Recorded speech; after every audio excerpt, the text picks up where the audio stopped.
शिवाय।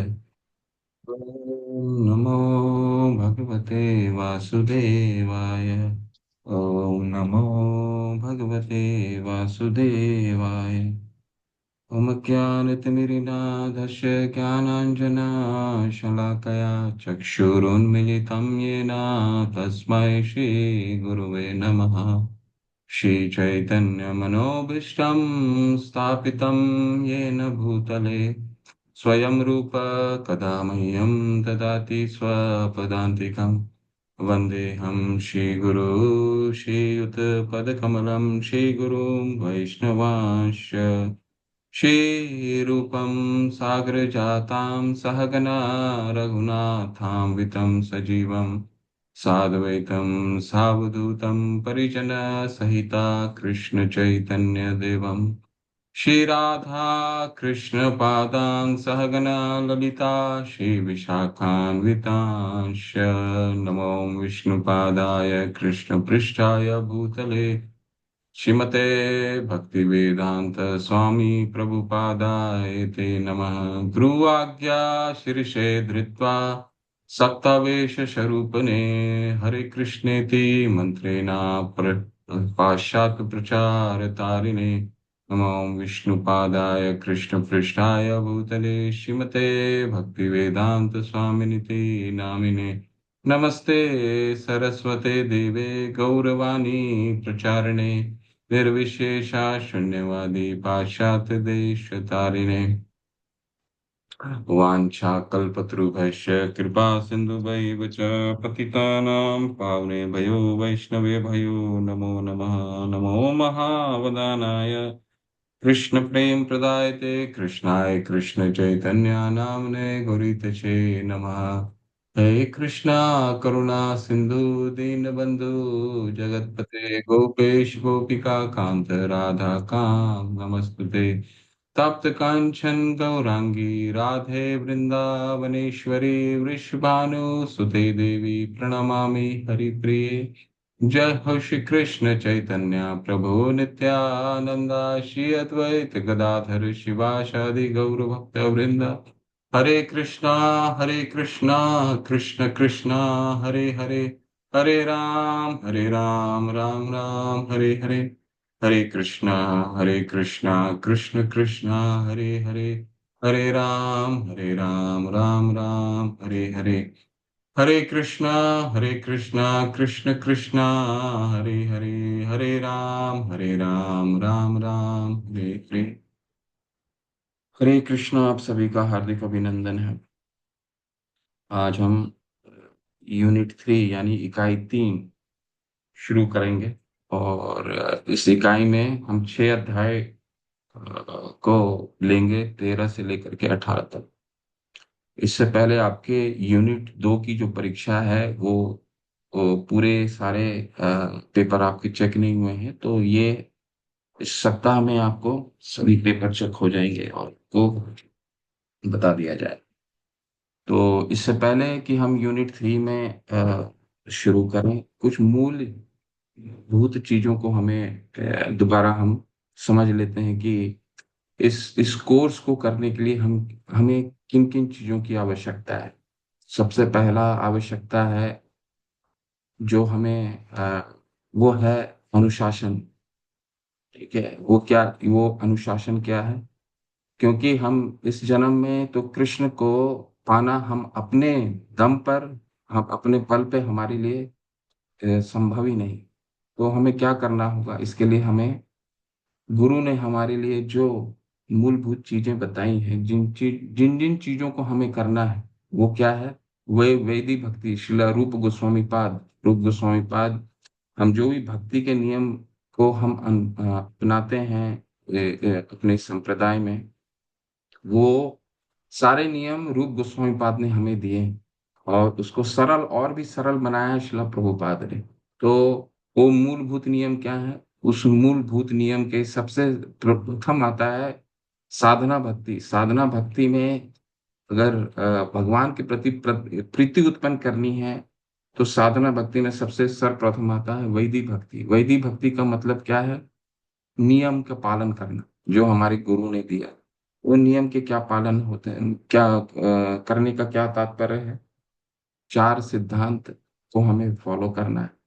16 माला करना है, सुबह जल्दी उठना है। और जो इस कोर्स के लिए हमें मूलभूत चीजों की आवश्यकता है उसको पूर्ण करना है। क्या है इस कोर्स की मूलभूत, इस कोर्स के लिए ये हम कोर्स क्यों करना चाह रहे हैं? क्योंकि हम शिला प्रभुपाद के मिशन में अपने आप को शामिल करना चाहते हैं। यही मूलभूत हमारा कर्तव्य, यही मूलभूत उद्देश्य है इस कोर्स करने का। भक्ति शास्त्री करने का क्या मतलब है? भक्ति शास्त्री करने का मतलब ये है कि हम अपने अपने साधना में दृढ़ हों, फिलॉसफी समझ करके अपने साधना में हम दृढ़ हों, और अब स्वयं साधना में दृढ़ होकर के हम कृष्ण के बारे में दूसरों को जोड़ सकें। वो सबसे बड़ी भगवत गीता में मद भक्ते अभिधास्यति भगवान कहते हैं 18वें अध्याय में, अर्जुन को बताते हैं कि ये जो मेरी बातों को जो बताता है वो मेरे मुझे सबसे प्रिय है, मद भक्ते अभिधास्यति। तो अगर कृष्ण का प्रचार करना है तो सबसे पहले हमें क्या करना होगा? उसके लिए हम भक्ति शास्त्री कर रहे हैं। भक्ति शास्त्री करने के लिए हमें चाहिए? अनुशासन। अनुशासन में कुछ मूलभूत चीजें क्या हैं जो हमारे इस कोर्स को करने के लिए, जो जिन जिन चीजों के हमें मंदिर, हम बहुत ही भाग्यशाली हैं कि शिला प्रभुपाद के द्वारा दिए गए द्वारा दिए गए ये सारे कोर्स को हम सभी लोग इस ऑनलाइन के माध्यम से जुड़े हुए हैं। और परम पूज्य नामानिष्ठा प्रभु के अनुकंपा से हम सब ये, हाँ, हम रहते और अभी किस किस तरह से हम जुड़े हुए हैं। ठीक है। तो इसको हमको पूर्ण, अगर इसका लाभ उठाना है तो हमें अनुशासित होना होगा। अनुशासित होने के लिए हमें क्या चाहिए? जो मंदिर हमें चाहता है उन चीजों को पूर्ण करना है। वो अनुशासन क्या है? अगर हम कोर्स कर रहे हैं तो सभी लोग वीडियो ऑन करके कोर्स करें। पहला मूलभूत आवश्यकता है। नहीं तो उसमें गंभीरता समझ में नहीं आती। और अगले सत्र में जो छात्र जो अगर नहीं भी करेंगे, आप सुनने के लिए स्वतंत्र हैं, सुन सकते हैं, परंतु उनकी पेपर में चेक नहीं करूंगा। अगर कोई वीडियो ऑन करके कक्षा नहीं करता है तो मैं उनके पेपर चेक नहीं करूंगा। क्यों? क्यों नहीं? क्योंकि उसमें गंभीरता नहीं है, पहला। दूसरा, साधना चार्ट एक बहुत ही हमारी अकाउंटेबिलिटी होती है कि साधना चार्ट हम सभी लोग भरें और मंदिर को दें। साधना चार्ट हम सब साधना करते हैं, हम सभी साधु, आप सभी साधु हैं, हमसे सर्वोच्च साधु हैं।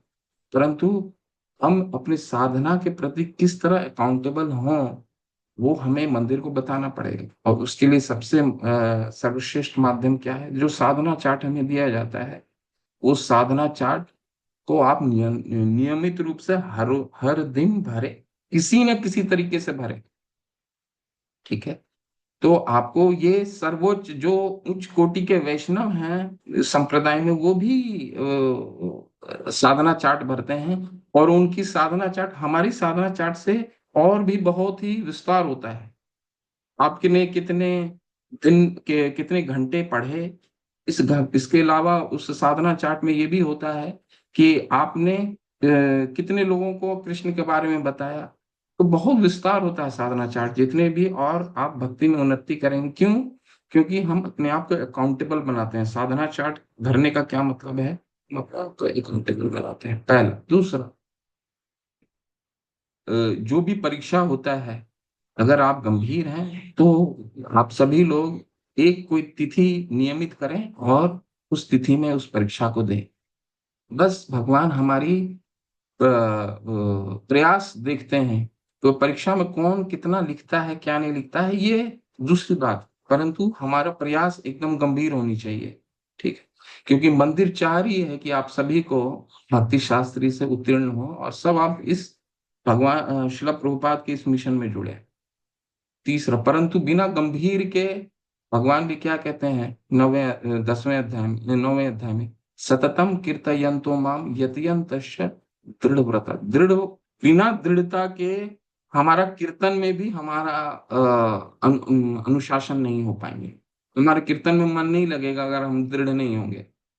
और ये जितने भी वैदिक भक्ति के नियम हैं, ये हमें दृढ़ बनाने के लिए दिए गए हैं। रूप गोस्वामी पाद हमें बताते हैं, हम अपने से कोई भी नियम अगर करने जाएंगे तो वो उस हमारा भक्ति में पतन निश्चित है।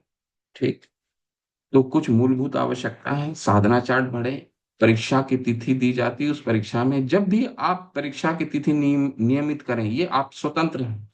तारीख दे दी जाएगी, 3 से 4 तारीख दी जाएगी, उस तारीख को आप चुने और उसमें उपस्थिति दो। तीसरा, श्लोका, जिस दिन आपकी टेस्ट होती है, श्लोका जब तक आप अपने आप को टेस्ट में कोई भी कोर्स करेंगे उसमें आप टेस्ट नहीं देंगे तो वो उत्तीर्ण कैसे होंगे, मतलब अपने आप को कैसे आप मापेंगे कि आपकी मापदंड क्या है। ठीक है। और चौथा और सबसे महत्वपूर्ण है वो कि हम अपनी साधना में नियमित रहें, तभी हम इसको जब चतुर्श्लोकी गीता पढ़ते हैं, चतुर्श्लोकी गीता में तीसरा भगवान क्या कहते हैं, ददामी बुद्धि योगम तम, ददामी बुद्धि, बुद्धि बुद्धि हमारे पास भगवान हमारे प्रयास दे करके हमें बुद्धि देंगे समझने के लिए। ठीक। हमें प्रयासरत रहना है। तो प्रयास क्या, किस चीज की प्रयास करना है हमें, अनुशासन का।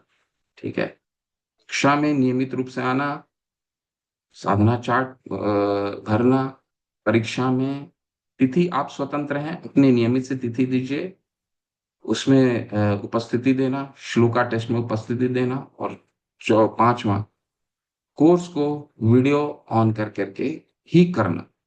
ठीक है। चलिए यूनिट 3 शुरू करते हैं, और यूनिट 3 को शुरू करने से पहले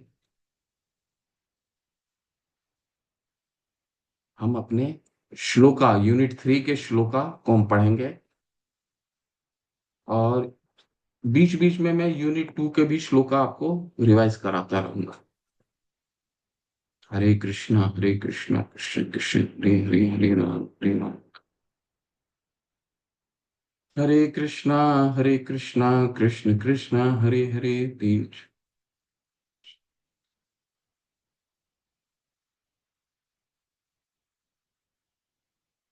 इस यूनिट में 9 श्लोका हैं आपके कुल, 13-22, 13-23, 14-26, 15-7, 15-15, 18-54, 55, 65 और 66। ठीक है। ये तो याद होने ही है चाहिए हमें, लेकिन इसके अलावा भी बहुत महत्वपूर्ण श्लोक हैं। ठीक। शुरू करते हैं, मेरे साथ उच्चारण कीजिए, म्यूट में ही उच्चारण कीजिए। पुरुषम प्रकृति स्थो ही भूंगते प्रकृति जान गुणान कारणम गुण संगोस्य सत्योनिसी जन्मसु। इस प्रकार जीव प्रकृति के 3 गुणों का भोग करता हुआ प्रकृति में ही जीवन बिताता है, या उस प्रकृति के साथ उसकी संगति के कारण है, इस तरह उसे उत्तम तथा अधम योनियां मिलती।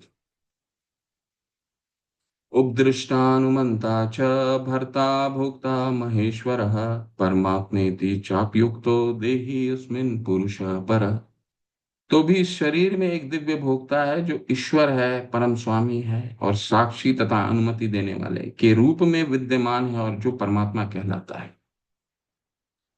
14-26, माम च यो अव्यभिचारेण भक्ति योग न सेवते सह गुणान संतीत्येतान ब्रह्म भूयाय कल्पते। जो समस्त परिस्थितियों में अविचलित भाव से पूर्ण भक्ति में प्रवृत्त होता है, वह तुरंत ही प्रकृति के गुणों को लांघ जाता है और इस प्रकार ब्रह्म के स्तर तक पहुंच जाता है। ममैवांशो जीवलोके जीवभूत सनातन मना षष्ठानि इंद्रियाणि प्रकृति स्थानि कर्षति। इस बद्ध जगत में सारे जीव मेरे शाश्वत अंश हैं। बद्ध जीवन के कारण वे 6 इंद्रियों से घोर संघर्ष कर रहे हैं, जिसमें मन भी सम्मिलित है। सर्वस्व चाहं हृदि सन्निविष्टो मत्तः स्मृतिर्ज्ञानमपोहनं च वेदैश्च सर्व अहमेव वेद्यो वेदांत कृत वेद विदेव चाहम। मैं प्रकृति जीव के हृदय में आसीन हूँ, और मुझसे ही स्मृति, ज्ञान तथा विस्मृति होती है। मैं ही वेदों के द्वारा जानने योग्य हूँ, निसंदेह में वेदांत का संकलन करता तथा समस्त वेदों का जानने वाला हूँ। ब्रह्म भूत प्रसन्नात्मा न सोचति न कांक्षति समः सर्वेषु भूतेषु मद्भक्ते लभते पराम्। इस प्रकार जो दिव्य पद पर स्थित है वह तुरंत परम ब्रह्म का अनुभव करता है और पूर्णतया प्रसन्न हो जाता है। वह न तो कभी शोक करता है, न कभी वस्तु की कामना करता है। वह प्रत्येक जीव पर समभाव रखता है और उस अवस्था में वह मेरी शुद्ध भक्ति को प्राप्त करता है। भक्त्या माम अभिजानाति यावञ्च अस्मि तत्वतः ततो माम तत्वतो ज्ञात्वा विष्टे तदंतरम। केवल भक्ति से मुझ भगवान को यथारूप में जाना जा सकता है। जब मनुष्य ऐसी भक्ति से मेरे पूर्ण भावनामृत में होता है तो वह वैकुंठ जगत में प्रवेश कर सकता है। मन्मना भव मद भक्तो मद्याजी माम नमस्कुरु ममेव मामेवेशासि तत्तम ते प्रतिजानी प्रियोसी में। सदैव मेरा चिंतन करो, मेरे भक्त बनो, मेरी पूजा करो और मुझे नमस्कार करो। इस प्रकार तुम निश्चित रूप से मेरे पास आओगे। मैं तुम्हें वचन देता हूं क्योंकि तुम मेरे परम प्रिय मित्र हो। सर्वधर्मान् परित्यज्य माम एकम शरणं व्रजः अहम त्वं सर्व पापेभ्यो मोक्षयिष्यामि मा शुचः। समस्त प्रकार के धर्मों का परित्याग करो और मेरी शरण में आओ। मैं समस्त पापों से तुम्हारा उद्धार करूंगा। डरो मत। हरे कृष्णा कृष्ण कृष्ण हरे हरे, हरे राम राम राम हरे हरे। हरे कृष्ण कृष्ण कृष्ण हरे हरे, हरे राम राम राम हरे हरे। हरे कृष्ण कृष्ण कृष्ण हरे हरे, हरे राम राम राम हरे हरे। हरे कृष्ण कृष्ण कृष्ण हरे हरे। तो एक बार फिर आप सबका हार्दिक अभिनंदन। और इकाई 3 में हम प्रवेश करते हैं। इकाई 3 में पहला अध्याय है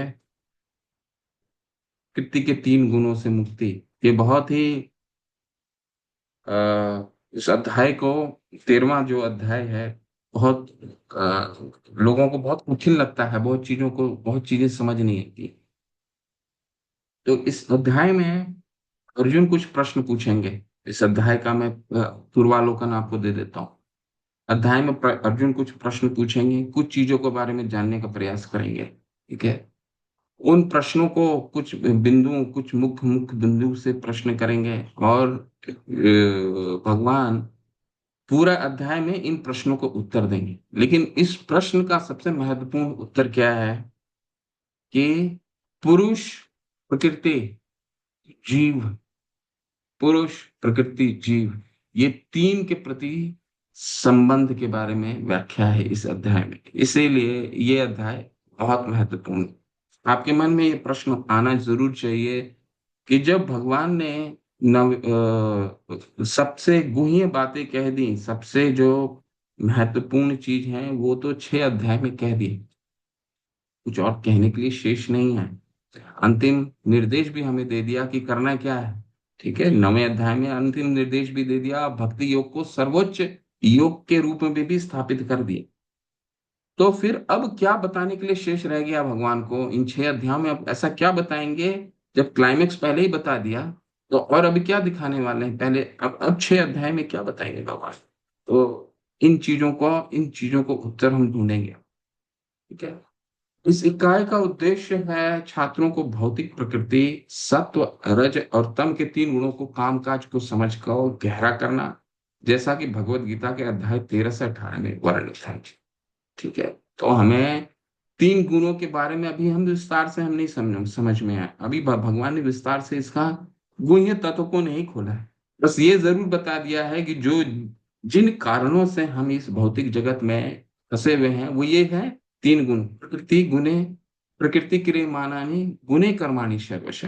ठीक। ये 3 गुणों के कारण ही हम अहंकार विमूढ़ आत्मा कर्तारमिति मन्यते, हम अहंकारवश होकर के स्वयं को कर्ता समझते हैं। लेकिन ये 3 गुण हैं क्या? भगवान ने सिद्धांत रख दिया। अब सिद्धांत का और विस्तार करेंगे। ठीक है। इस इकाई का उद्देश्य पहला, दूसरा इकाई का उद्देश्य क्या है? इस इकाई का उद्देश्य छात्रों को 3 विधियों के लक्षणों की पहचान करने में मदद करना है और इस बारे में अधिक जागरूक बनना है कि ये तरीके उन्हें कैसे प्रभावित कर रहे हैं। तो भगवान ने तो बता दिया कि ये तीन जो चीजें हैं ये इसके कारण ही बंध जाते हैं। ठीक है, यही हमारा मुख्य कारण है जो भौतिक जगत में हम बंध जाते हैं। तो जब तक हम उन कारणों को विस्तार से समझेंगे नहीं, तब तक उससे निकलने का उपाय कैसे मिलेगा हमें। ठीक है, तो इन 6 अध्यायों में हम 6 नहीं, 5 अध्यायों में ये समझेंगे कि ये तीन गुण हैं क्या, इसके क्या चरित्र हैं, ये किस तरह हमें बांधते हैं, और इससे निकलने का क्या उपाय है। ठीक है, इसको जब तक हम इससे निकलेंगे नहीं, तब तक हमने एक 14वें अध्याय का एक श्लोक पढ़ा ना, माम च यो अव्यभिचारेण भक्ति योगन सेवते सह गुणा समतित्येता ब्रह्म भूयाय कल्पते। सह गुणान समतित्येता, ये तीन गुणों को जब तक पार नहीं करेंगे तब तक तो अहंकार वश प्रकृति क्रियमाणानि गुणे कर्मणि सर्वशः, अहंकार विमूढ़ा, अहंकार वश होकर के स्वयं को कर्ता समझते रहेंगे।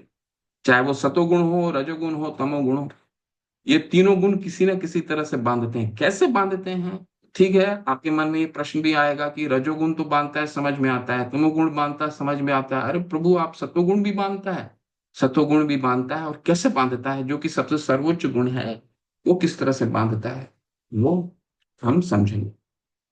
तो तीसरा क्या है? इकाई का उद्देश्य छात्रों को स्वयं को सत्व गुण और अंततः श्रेष्ठता तक बढ़ने के लिए आवश्यक कौशल से युक्त करना है। सह गुणान संतित्यता, ये गुण को पार कैसे किया जाए। ठीक है, जेल तोड़ा कैसे जाए।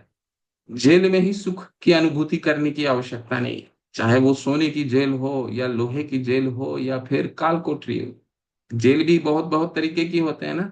जो उच्च लोगों को, जो हमारे देश में बहुत ही जो राजनेता होते हैं, उनको अगर कोई सजा देती है हमारी देश की न्यायपालिका, तो उनको बहुत ही उच्च कोटि के जेल में रखा जाता है, जहां सभी तरह की सुख सुविधाएं होती हैं। ठीक? परंतु इसका मतलब ये नहीं हो गया कि वो उनका घर हो गया। ठीक है, तो इससे निकला कैसे जाए। जेल हर तरीके का होता है, तो इस जेल से निकलने का उपाय है हम इन 6 अध्यायों में जाने। ठीक है, तो इस इकाई का अवलोकन क्या है, प्रकृति के गुणों में उलझते हम क्यों हैं, वो हम सीखेंगे। दूसरे 15वें अध्याय में हम क्या सीखेंगे कि ये बरगद का पेड़ है और पुरुषोत्तम भगवान पुरुषोत्तम कहलाते हैं। क्यों पुरुषोत्तम कहलाते हैं? पुरुषोत्तम का मतलब ये नहीं है कि वो पुरुषों में सबसे उत्तम है, ये मतलब नहीं। हम 15वें अध्याय में बहुत सुंदर अध्याय आएगा, जब हम 13 और 14 संपन्न करेंगे तो 15वां अध्याय आएगा, पुरुषोत्तम योग। उसमें एक बरगद का पेड़, और वो बरगद का पेड़ हमारे जीवन में किस तरह उसको उद्धृत किया गया है, किस तरह उसको उदाहरण दे करके हमारे भौतिक जीवन से समझाया गया है, उसके बारे में पढ़ेंगे। 16वें अध्याय में हमारा सुर, दुनिया में सिर्फ दो ही तरह के लोग होते हैं, सुर और असुर, दैवी और असुरी। इनके क्या चरित्र होते हैं उसके बारे में विस्तार से 16वें अध्याय में पढ़ेंगे। 17वें अध्याय में हम क्या पढ़ेंगे? 17वें अध्याय में ये तीन गुणों के आधार पर हर चीज का विभाजन होगा। खाने का विभाजन होगा, हम जो पहनते हैं उसका विभाजन होगा, जो दान देते हैं उसका विभाजन होगा। बुद्धि है, सतोगुण बुद्धि क्या होती है, रजोगुण बुद्धि क्या होती है, तमोगुण बुद्धि क्या होती है, उसका व्याख्या होगा। और अंत में भगवान 18वें अध्याय में हमें निर्देश देंगे कि अब क्या करना। सब कुछ तो बता दिया, अब तुम्हें करना क्या है। सारे इंस्ट्रक्शंस बता दिए भगवान ने, अब हमें करने के लिए बता रहे क्या मुख्य मुख्य बिंदु को हमें करना है, वो हम 18वां अध्याय क्या कहा जाता है। 1 से लेकर के 18वां अध्याय में दो ऐसे अध्याय हैं। एक हमारे अवलोकन देता है, जिस हर किताब में, हर एक अगर बुक आप देखेंगे उसमें दो चीजें आवश्यक होती हैं। क्या होती है? प्रीफेस। प्रीफेस का क्या मतलब है? प्रीफेस मतलब होता है अवलोकन की, इस किताब में, इस ग्रंथ में क्या आने वाला है, वो प्रीफेस बताएगा। और दूसरा क्या होता है? दूसरा होता है निष्कर्ष, कंक्लूजन। ठीक है, पूरे ग्रंथ में पढ़ने के बाद हमने क्या निष्कर्ष निकालना है, ये एक किताब में, ग्रंथ में, ये दो मुख्य, बहुत मुख्य चीजें हैं। तो भगवत गीता में हमें प्रीफेस का क्या है? दूसरा अध्याय, गीता का सार, वो सब कुछ बताता है कि आने वाला क्या है पूरे ग्रंथ में। और भगवान सारा कुछ बताने के बाद निष्कर्ष किस अध्याय के द्वारा प्राप्त होता है, तो वो है धर्मांध है। ठीक है। तो हम जो भी शिक्षा ग्रहण करेंगे वो 13 से लेकर के 17 तक, और 18वें में भगवान से निर्देश लेंगे कि हमें इनको पालन कैसे करना है, अपने जीवन में लाना कैसे है। ठीक है। तो ये हम करेंगे। शिला प्रभुपाद की जय। ठीक है, शुरू करते हैं। तो अध्याय 13 में मुख्यतः हम इन चीजों को, इन बिंदुओं को पढ़ेंगे। क्या है बिंदु? कुछ प्रश्न पूछेंगे अर्जुन। ठीक है। अभी हम भगवत गीता, आप सभी लोग भगवत गीता खोल के बैठे हैं, क्योंकि हम श्लोक से पढ़ेंगे। अर्जुन कुछ प्रश्न पूछेंगे। वो क्या प्रश्न है उसके बारे में, क्षेत्र और क्षेत्रज्ञ क्या है, ज्ञान की प्रक्रिया क्या है, अर्जुन इन प्रश्नों को पूछेंगे। ज्ञान की वस्तु किससे कहते हैं, प्रकृति, पुरुष और उनका मिलन, ये इन तीनों का संबंध कैसे है। ठीक है। प्रकृति किसको कहते हैं, पुरुष कौन होता है, और इनका क्या संबंध है, प्रकृति और पुरुष का। और अंत में क्या आप देखेंगे, ज्ञान चक्षु, ज्ञान की दृष्टि, यानी कि ज्ञान और ज्ञेय, ज्ञान किसको कहा जाता है। बहुत ही सरल में अगर हम समझें, जो हम भौतिक जीवन में ज्ञान कहा किसको कहते हैं, और आध्यात्मिक जीवन में ज्ञान किसको कहते हैं, उसके बारे में अर्जुन का प्रश्न है। इन प्रश्न को हम उत्तर के माध्यम से ढूंढेंगे। हरे कृष्ण कृष्ण कृष्ण हरे हरे, हरे राम हरे राम हरे हरे। ठीक है, आप अपने भगवत गीता खोल लें। हरे कृष्ण कृष्ण कृष्ण हरे हरे, हरे राम राम राम हरे हरे।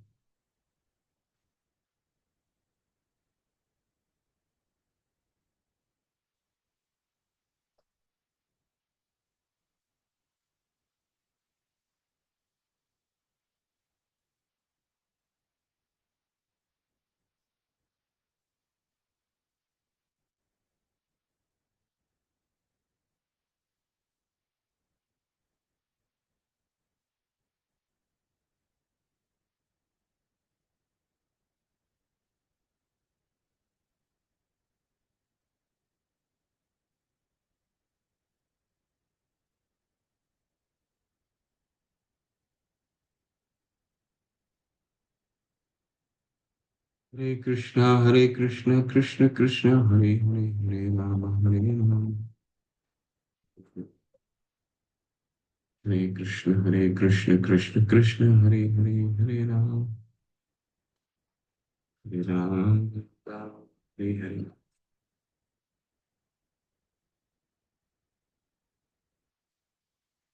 पहला प्रश्न, पहला अर्जुन का क्या प्रश्न पूछ रहे हैं। अर्जुन उवाचा प्रकृति पुरुषम चैव। देखिए, सब सब सारे प्रश्न हैं। ये प्रकृति क्या है, पुरुष क्या है। प्रकृतिम पुरुषम चैव क्षेत्र क्षेत्रज्ञमेव च एतत् वेदितुम इच्छामि ज्ञानम ज्ञेयम च केशवः। ये सब सारे प्रश्न इसी एक श्लोक में आ गए।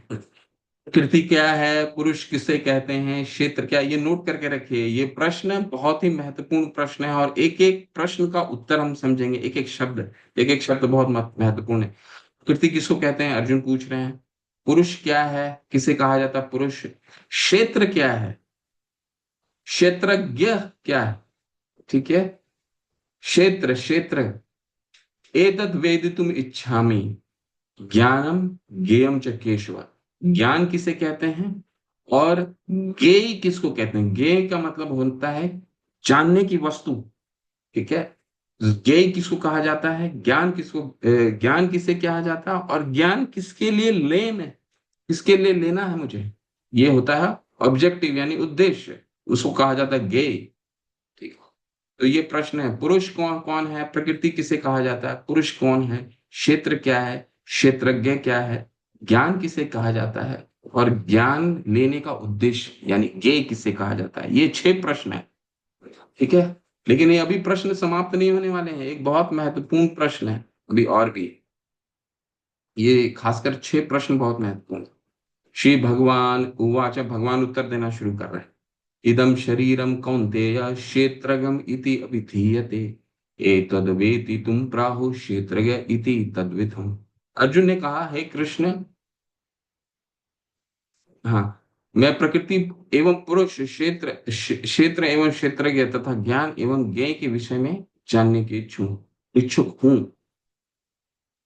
भगवान ने कहा है कुंती पुत्र, ये शरीर क्षेत्र कहलाता है और इस क्षेत्र को जानने वाले को क्षेत्रज्ञ। बहुत ही सरल।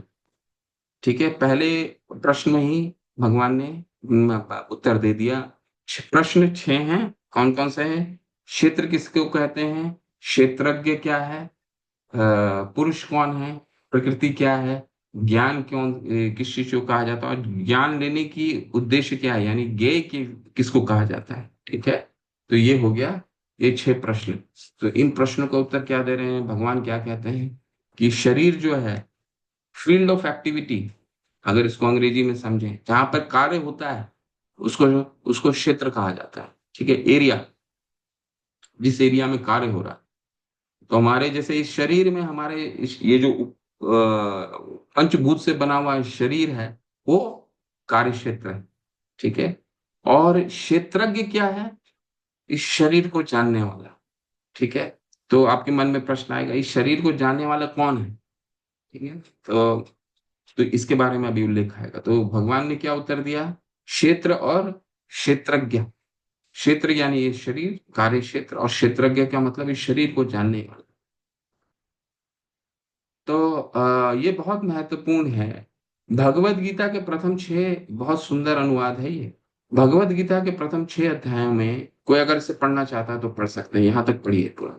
इसके बाद फिर मैं समझाता हूं कि ये बहुत मुख्य बिंदु हैं कि हमें ये सारे भगवान ने गुह्य तत्व बताने के बाद ऐसा क्या ज्ञान अभी बच गया जानने के लिए, जो अब इन 6 अध्याय में भगवान बताने वाले हैं।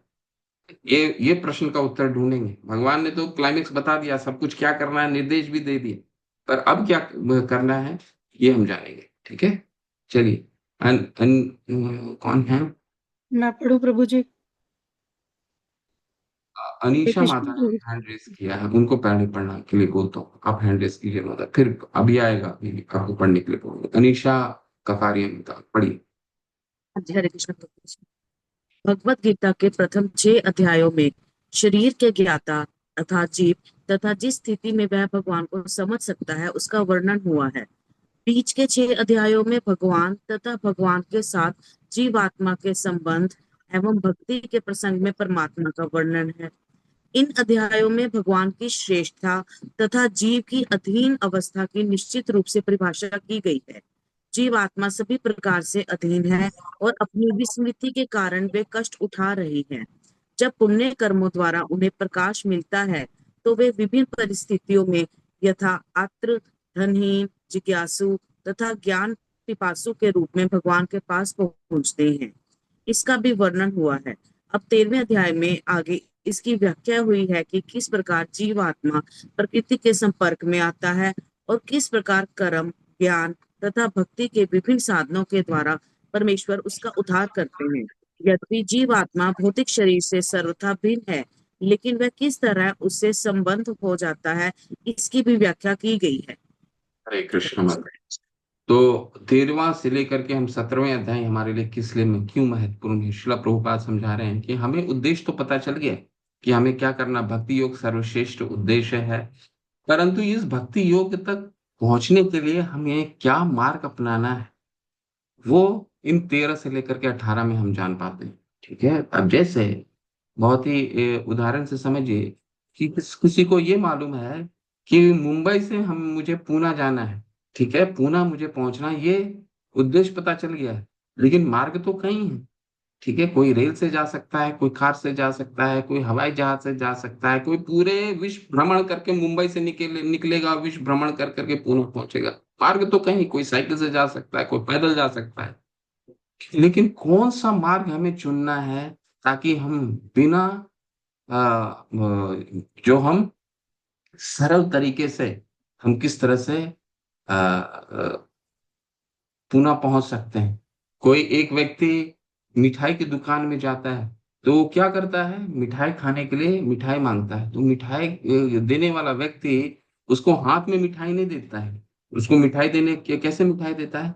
किसी किसी प्लेट में देता है मिठाई, तो प्लेट का भी उतना ही महत्वपूर्ण कार्य है। हालांकि वो उसके पूरे क्रिया में प्लेट का बहुत ज्यादा योगदान नहीं है, ठीक है, परंतु प्लेट का क्या योगदान है, जो मुख्य चीज है उसको सहारा वो देता है। तो ये जो 6 अध्याय है, ये भक्ति योग को सहायक बनते हैं। हम भक्ति योग में किस तरह से दृढ़ हो सकते हैं, वो इन 6 अध्यायों के द्वारा हमें जानेंगे। इसलिए ये 6 अध्याय बहुत महत्वपूर्ण है।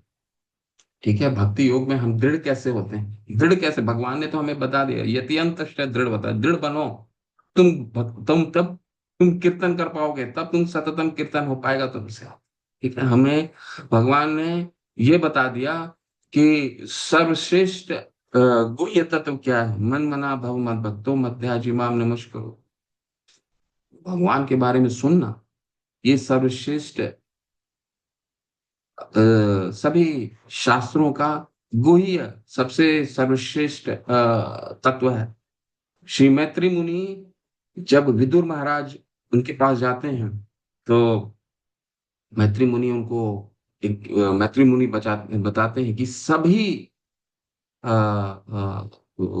जनमानस के लिए सबसे सबसे उत्तम वस्तु क्या है, सबसे उत्तम चीज क्या है। तो उसके बारे में क्या बताते हैं, एकांत लाभा वचसो नपुंसा। एकांत लाभा यानी कि सबसे एक ही महत्वपूर्ण कार्य है, और कोई कार्य हो ही नहीं सकता है। सुबह उठ करके अगर हमें भगवान के बारे में सुनना है, इससे बड़ा कोई कार्य हो ही नहीं सकता है। कोई महत्वपूर्ण कार्य नहीं हो सकता है जीवन में, कोई पुंस। एकांत लाभा वचसो नपुंसा, केवल वचसो न पुंसा। और किसके बारे में, एकांत लावा वचसो न पुंसा, सबसे महत्वपूर्ण जीवन, सभी पुंसा का मतलब होता है जनमानस, सभी जन के लिए एक सबसे महत्वपूर्ण चीज वो क्या है, वो है शुश्लो के मानो गुणवाद मायो। में शुश्लो के मनोगुणमाद वायु, यानी कि उनके बारे में सुनना जिसके बारे में हमें हमारे आचार्य ने लिखा है, शुश्लोके मनो गुणवाद माय। ठीक है, और वो कैसे हो सकता है, वो रीतेश्च घृत भी उपकृतायाम कृष्ण कथा कथा सुधायाम उपसंप्रयोगम। मैत्री मुनि श्री मैत्री मुनि बताते हैं कि ये एक ही तरीके से हो सकता है। क्या, जो हमारे आचार्यों ने उपसंप्रयोगम, जो हमारे आचार्यों ने हमारे लिए लिखा है, उसके जितना हम निकट उसके पहुंच सके, उनके बारे में सुन सके, उनके बारे में पढ़ सके, इससे ज्यादा कोई वस्तु जीवन में महत्वपूर्ण है ही नहीं। एकांत लाभा वचसो न पुंसा, शुश्लोक मानो गुणवाद मायो। शुश्लोक मानो गुणवाद मायो, और इससे ज्यादा कोई वस्तु नहीं है। हम भगवत गीता हमारे लिए श्री व्यासदेव ने लिपिबद्ध किया है, अगर हम उसको आज पढ़ रहे हैं तो इससे ज्यादा महत्वपूर्ण कार्य इस समय और कुछ हो ही नहीं सकता। ठीक है, तो ये हमें निर्देश प्राप्त हो गया है। लेकिन इस निर्देश के लिए भी हम दृढ़ कैसे रह सकते हैं कि हम भगवान के बारे में ही 6 बजे से 7 बजे के भगवत गीता अगर खुली है, तो मैत्री मुनि बता रहे हैं कि इन आचार्यों द्वारा लिखा हुआ या इनके द्वारा प्रवचन दिया हुआ, जितना हम उनके निकट रहेंगे, ये हमारे लिए सबसे सर्वश्रेष्ठ कार्य है, सबसे महत्वपूर्ण कार्य है। तो व्यासदेव ने हम जैसे बद्ध जीवों के लिए कलयुग में लिपिबद्ध किया है। ये तो हमें पता चल गया कि ये सबसे महत्वपूर्ण कार्य है, लेकिन फिर भी हम दृढ़ नहीं हो पाते। हम दृढ़ नहीं हो पाते, तो दृढ़ कैसे होंगे, दृढ़ होने के लिए हमें ये 6 अध्याय 5 अध्याय बहुत ही ध्यान पूर्वक पढ़ना है। हम किन चीजों को हटाना है अपने जीवन से, ताकि हम इस पे दृढ़ हो सकें, वो हमें समझाएगा ये 6 अध्याय। ठीक है, क्षेत्रज्ञ चपि माम विद्धि सर्व क्षेत्रेषु भारत, क्षेत्र क्षेत्रगम यो ज्ञानम यत ज्ञानम मतम मम।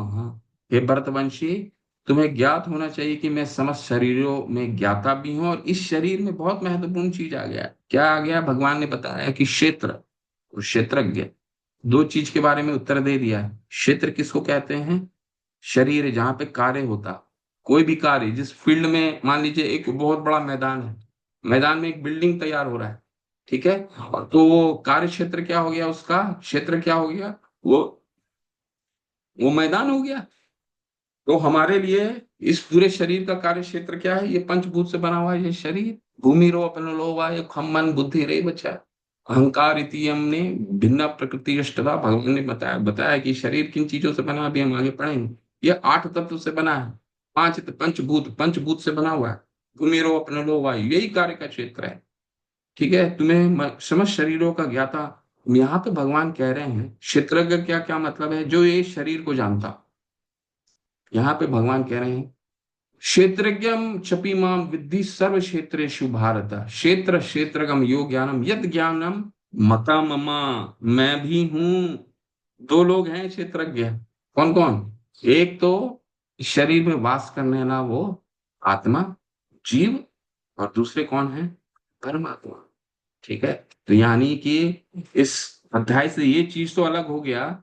जो दूसरे कई संप्रदाय के लोग कहते हैं आत्मा परमात्मा एक ही है, तो भगवान यहाँ पे बिल्कुल स्पष्ट रूप से बता रहे हैं यद ज्ञानम मत मम, मैं भी जानता हूं, लेकिन मैं और जीव में क्या फर्क फर्क है, सर्व क्षेत्रेषु भारता, मैं तो तुम्हारे शरीर के बारे में भी जानता हूं, मैं सुरेखा माता के शरीर के बारे में मैं भी जानता हूँ, सुंदर प्रभु के शरीर में भी के बारे में जानता हूँ, सबके शरीर के बारे में, सर्व क्षेत्रेषु भारत। लेकिन आत्मा केवल वो एक शरीर के बारे में जानता है। ठीक है, वो सभी के शरीर के बारे में नहीं जानता, भगवान सर्व क्षेत्रेषु भारत सभी के बारे में जानते हैं। तो ये दो लोग में फर्क है आत्मा परमात्मा में। ठीक है, अब जैसे एक गांव में एक किसान है, किसान का अपना जमीन है जिसमें वो उपज करता है, उपजाऊ करता है अपना जमीन। ठीक है, तो जमीन के ज्ञाता दो लोग हैं, कौन है, एक तो वो जिसका वो जमीन है, जिसका वो किसान है, और दूसरे कौन ज्ञाता है, दूसरे वो उस पूरे राज्य के जो राजा हैं, वो उसके ज्ञाता होते हैं। ठीक है, आप अगर आप एक घर खरीदते हैं, उस घर को जानने वाले दो लोग होते हैं, कौन, एक आप स्वयं जो उस घर घर के जिनके नाम पे ये घर है, और दूसरा सरकार, जो जिसके जहां जिसको आप जाकर के बताते हैं कि ये घर मेरा है, किसी ना किसी तरह से आप वहां पे उसको रजिस्ट्री कराते हैं, तो दो लोग जानते हैं। ठीक उसी तरह हमारे शरीर के बारे में भी दो लोग जानते हैं, एक जो शरीर के जीव हैं, और दूसरे कौन, जो सभी के शरीर में रहते हैं, सर्व क्षेत्रेषु भारत। ठीक है, तो ये आत्मा परमात्मा में फर्क है। तात्पर्य शिला प्रभुपाद के बहुत अच्छे हैं, इसमें बहुत मुख्य मुख्य बिंदु है, मैं कुछ बिंदु मिस कर गया, हाँ, ये पढ़िए बहुत इसमें कुछ कुछ मुख्य बिंदु को हम पढ़ेंगे। माता पढ़िए प्लीज, पढ़ रहे थे ना, सुरेखा माता पढ़ रहे थे आप, हाँ जी पढ़िए प्रभु प्लीज, जी। पढ़िए। हरे कृष्ण। इस अध्याय में बताया जाएगा कि इन दोनों ज्ञाताओं में से एक अच्युत है तो दूसरा च्युत, एक श्रेष्ठ है तो दूसरा अधीन है। जो व्यक्ति क्षेत्र के इन दोनों ज्ञाताओं को एक मान लेता है वह भगवान के शब्दों का खंडन करता है, क्योंकि उनका कथन है कि मैं भी कर्म क्षेत्र का ज्ञाता हूँ। जो व्यक्ति रस्सी को सर्प जान लेता है वह ज्ञाता नहीं है। शरीर कई प्रकार के हैं और इनके स्वामी भी भिन्न भिन्न हैं, क्योंकि प्रत्येक जीव को अपनी निजी सत्ता है जिससे वह प्रकृति पर प्रभुता की समर्थ्यता रखता है। अतएव शरीर विभिन्न होते हैं, लेकिन भगवान उन सब में परम नियंत्रता के रूप में विद्यमान रहते हैं। यहाँ पर च शब्द महत्वपूर्ण है, क्योंकि यह समस्त शरीरों का घोतक है। ये शील बलदेव विद्याभूषण का मत है, क्योंकि आत्मा के अतिरिक्त प्रत्येक शरीर में कृष्ण परमात्मा के रूप में रहते हैं। और यहाँ पर कृष्ण स्पष्ट रूप में कहते हैं कि परमात्मा कर्म क्षेत्र तथा विशिष्ट भोक्ता दोनों का नियामक है। हरे हरे कृष्ण। कृष्ण। तो ये हमें शिला प्रभुपाद इसके तात्पर्य में क्या निष्कर्ष में समझा रहे हैं कि इससे तो ये सिद्ध हो गया कि दो लोग रहते हैं हमारे शरीर में। ठीक है, एक कौन है, एक है आत्मा। आत्मा के जो वो शरीर के बारे में सिर्फ उसी शरीर के बारे में जानता है, आत्मा के अतिरिक्त प्रत्येक शरीर में एक वो उस जीव है जो शरीर के बारे में जानता है, दूसरा है सर्व क्षेत्रेषु भारत, सर्व क्षेत्र, आत्मा के अतिरिक्त प्रत्येक शरीर में कृष्ण परमात्मा के रूप में रहते हैं। और यहाँ पर कृष्ण स्पष्ट रूप से कहते हैं परमात्मा कर्म क्षेत्र और विशेष भोक्ता दोनों का नियामक, ठीक है, नियामक, यानी कि एक भोक्ता है, दूसरा भोग्य है यहाँ पे, ठीक है। भोक्ता कौन है? भोक्ता परमात्मा है। और भोग्य कौन है? जिसको भोगा जाता है वो कौन है? वो जीव है, ठीक है। तो ये क्षेत्र क्षेत्रज्ञ हमें क्लियर हो गया। क्षेत्र क्यों कौन किसको कहा जाता है? शरीर को कहा जाता है क्षेत्र। और क्षेत्रज्ञ में दो लोग हैं जो इस शरीर के बारे में जानते हैं, और एक कौन है जो सभी के शरीरों के बारे में जानता है, ठीक है, उस राजा की तरह जो उस राज्य के सभी जमीनों के बारे में जानता है। और एक किसान सिर्फ और सिर्फ अपनी जमीन के बारे में जानता है, ठीक। ये उदाहरण से समझने का प्रयास कीजिए। अब तुम मुझसे यह सब संक्षेप में सुनो कि कर्म क्षेत्र क्या है, यह किस प्रकार बना है। अब शरीर के बारे में आ रहा है, शरीर किस तरह से बना हुआ है, शरीर में कौन सा, यह किस प्रकार बना है, इसमें क्या परिवर्तन होते हैं, और यह कहाँ से उत्पन्न होता है, इस कर्म क्षेत्र को जानने वाला कौन है, और यह उसके क्या प्रभाव है, इसको जानने का हमें क्या जरूरत है। यह कहाँ से उत्पन्न होता है, ये जो शरीर आया है ये उत्पन्न कहाँ से, सोर्स कहाँ से है, ठीक है। हम ये 13वां अध्याय आगे आने वाले 4 अध्यायों का सार है, तो इसको हमें समझना बहुत महत्वपूर्ण है, तभी हम 14वां अध्याय अच्छे से समझ पाएंगे। 15वां, 16, 17, 18 क्या आने वाला है अगले 6 अध्याय में, ये आपको बता रहा है, ठीक है। ये शरीर उत्पन्न कैसे होता है, मनुष्य शरीर क्यों प्राप्त होता है, किसी को शेर का शरीर क्यों प्राप्त होता है, किसी को वृक्ष का शरीर क्यों होता है, 84 लाख योनि है, ठीक है। इस अलग अलग शरीर क्यों प्राप्त होता है, उत्पन्न कहाँ से होता है, इसका क्या सोर्स है, ठीक है। ये जानेंगे। और इसमें क्या परिवर्तन होते हैं, ठीक है। जीव गोस्वामी जीव गोस्वामी लिखते हैं कि इस शरीर के 6 परिवर्तन से गुजरता है ये शरीर। क्या है वो 6 परिवर्तन? इसमें आएगा क्या, एक मिनट, शरीर की पदा, ठीक है, अगले अगले श्लोक में समझेंगे उसको। विभिन्न वैदिक ग्रंथों में विभिन्न ऋषियों ने कार्य, बहुत महत्वपूर्ण श्लोक है, इसके ब्रह्म पुंज इसी में है, हाँ, ठीक है। तो ये श्लोक बहुत महत्वपूर्ण है, बहुत ही इसके तात्पर्य को आप अच्छे से पढ़ेंगे। विभिन्न वैदिक ग्रंथों में विभिन्न ऋषियों ने कार्यकलापों को क्षेत्र तथा उन कार्यकलापों के ज्ञाता के ज्ञान का वर्णन किया। इस विशेष रूप से वेदांत सूत्र में कार्य कारण के समस्त तर्क समेत प्रस्तुत किया गया है, ठीक है। तो फिर भी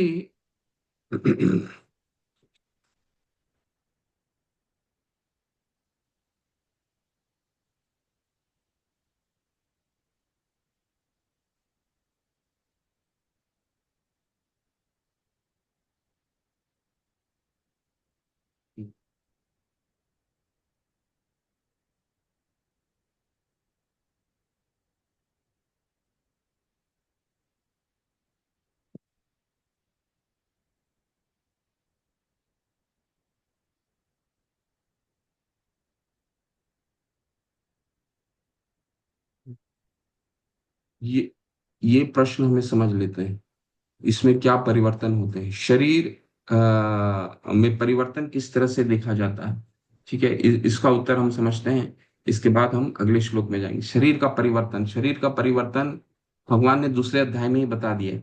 क्या 13वें श्लोक में क्या बताया उन्होंने, कि ये पहले कौमार से लेकर के देहिनोस्मिन यथा देहे कौमारम योगम यौवनम जरा तथा देहांतर प्राप्त धीरस्तस्त्र न मुह्यति। ये कौमार से लेकर के यौवन तक, यौवन से लेकर के वृद्धावस्था तक ये शरीर परिवर्तन होता है।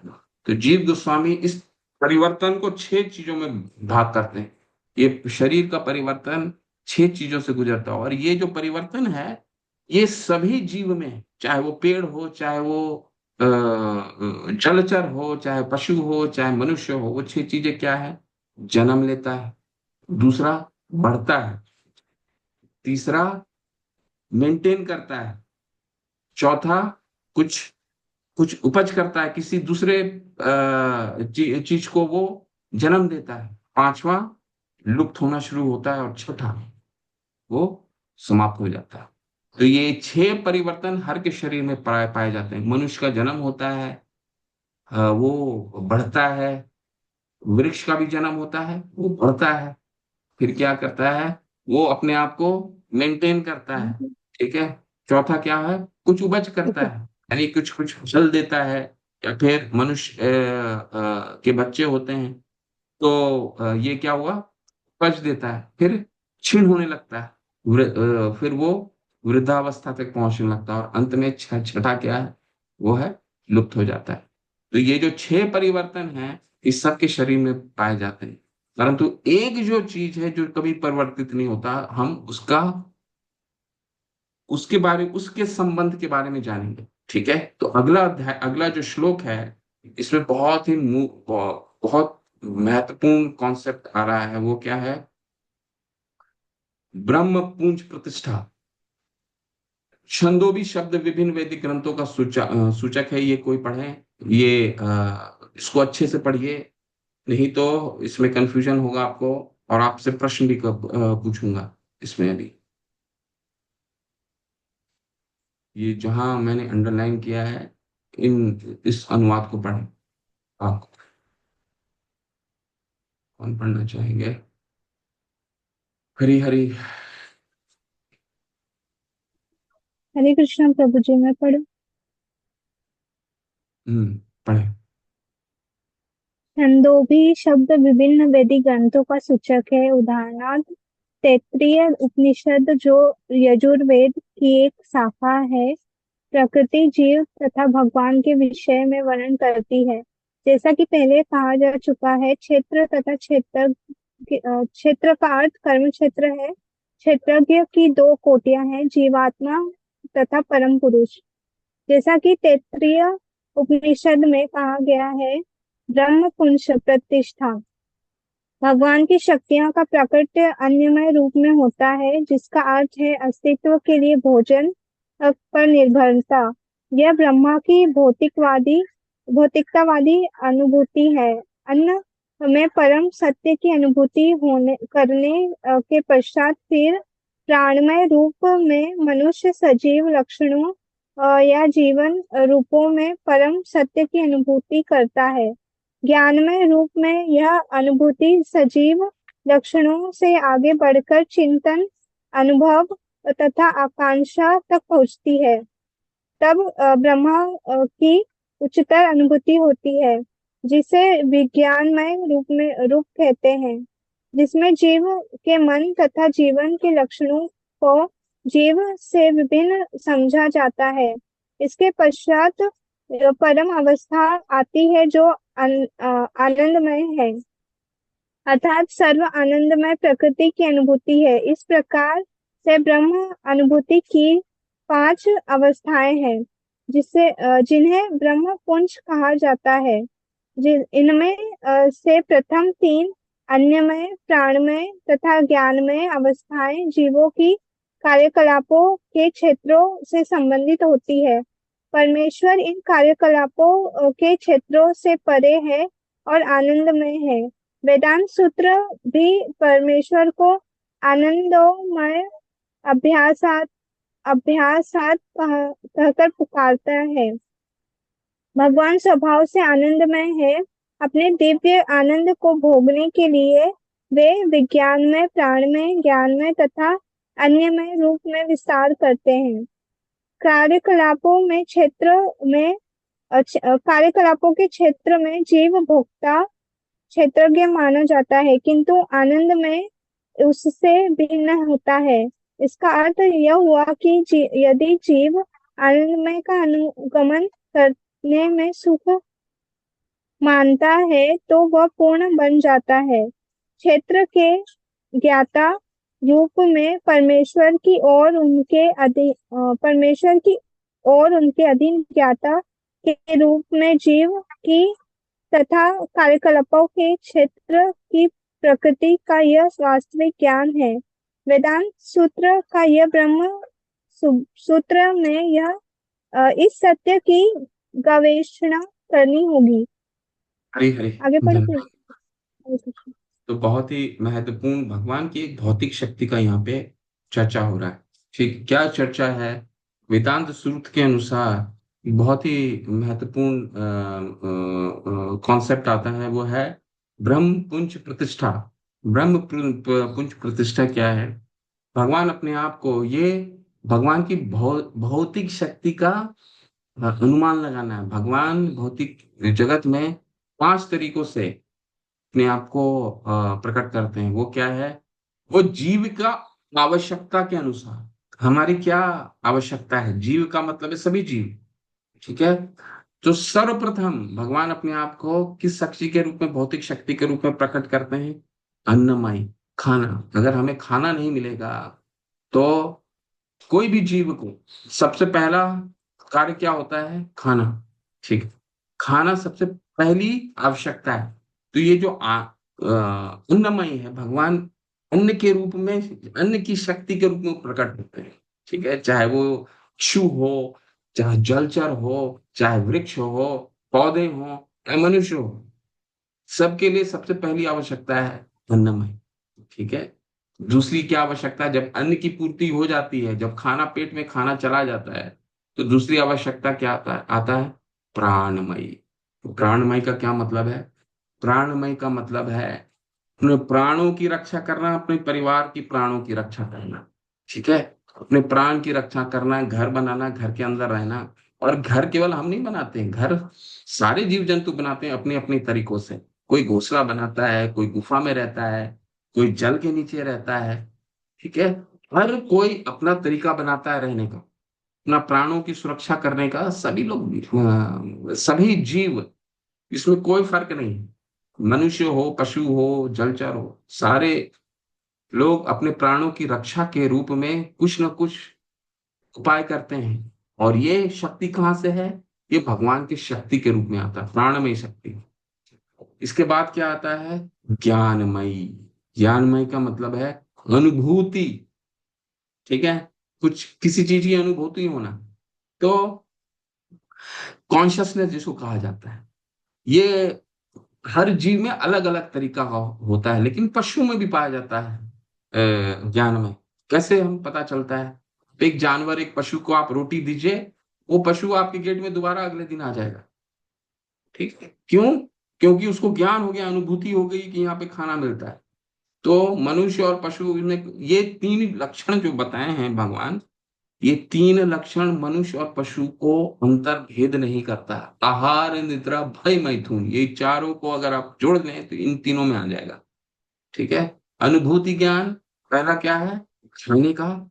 ठीक है। हमें भी खाने की आवश्यकता पड़ती है। आप याद हो तो जब सरकार ने लॉकडाउन की घोषणा की थी, तो पहले पहले पहले लॉकडाउन में लोगों ने राशन दुकान दुकान में कितनी लंबी लंबी लाइनें लगा रखी थी। क्यों? क्योंकि पहली आवश्यकता क्या है? सबको भयभीत हो गए थे कि खाना मिलेगा नहीं मिलेगा, सब्जी मिलेगा नहीं मिलेगा। तो क्या हुआ? लोगों ने लाइन लगा दी, चाहे वो किसी भी अवस्था में हो। ठीक है। चाहे वो जिनके पास बहुत सारा पैसा हो वो भी लाइन में थे, जिनके पास पैसा ना हो वो भी लाइन में थे। सबको प्राण में सरकार भी क्या करती है? सबसे पहले अन्न प्रदान करती है लोगों को, क्योंकि भगवान इस रूप में आते हैं। वो जब पूर्ण हो गया तो क्या, कैसे हो, क्या फिर खुद की सुरक्षा, घर में बंद हो गए। कोविड में क्या हो गया? सभी लोग घर में बंद हो गए प्राणों की सुरक्षा के लिए। खाना एक बार खाना का सब हो गया उपाय, तो घर में सारे लॉकडाउन भगवान सरकार ने कर दिया कि घर में बंद हो जाओ, बाहर निकलो ही नहीं। ठीक। तीसरा, अनुभूति ज्ञान, सो ज्ञान में कहा जाता है ये पशुओं और मनुष्य में कोई अंतर नहीं करता। अंतर कहाँ से शुरू होता है? वो है विज्ञानमय। इसके बाद चौथा, वो क्या है? जिज्ञासा। अर्थात अर्थात वो ब्रह्म जिज्ञासा, फिर जिज्ञासा होता है। ठीक है। पशुओं में जिज्ञासा नहीं होती। अगर कोई पशु वध को, कोई एक कसाई बकरे को एक लाइन में खड़ा कर देता है, तो बकरे को नहीं मालूम होता है कि अगले ही क्षण उसकी मृत्यु आने वाली है। परंतु इसी तरह अगर किसी भी मनुष्य को आप लाइन में खड़ा कर दें, वो जिज्ञासा करेगा जरूर कि क्यों आप मुझे लाइन में खड़ा करें, मैं ये लाइन में क्यों? विज्ञान में। ठीक है।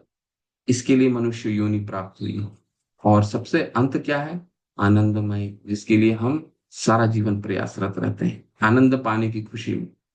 तो ये जो अंत की जो अनुभूति है आनंदमय है, जब हमें ये प्राप्त हो जाता है तब हम भगवान से जुड़ जाते हैं। क्यों? क्योंकि जब तक हम पूर्ण से नहीं जुड़ेंगे तब तक, क्योंकि भगवान क्या है यहाँ पे क्या लिख रहे हैं, आनंदमयो अभ्यासात, जब तक हम पूर्ण से नहीं जुड़ेंगे तब तक स्वयं भी पूर्ण नहीं होंगे। ओम पूर्ण मतलब भगवान पूर्ण है।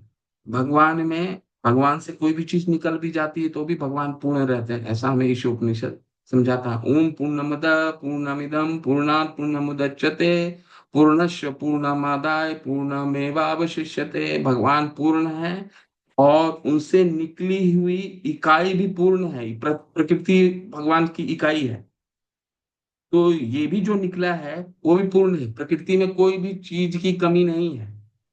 भूखे मरते हैं तो हम अपने कारण भूखे मरते हैं, ठीक है। कोई मनुष्य, अगर आपने देखा है कोई हाथी जंगल में, कोई जहाँ पशु भूखा मर गया, कभी नहीं मर। भगवान ने सबके लिए पर्याप्त रखा है।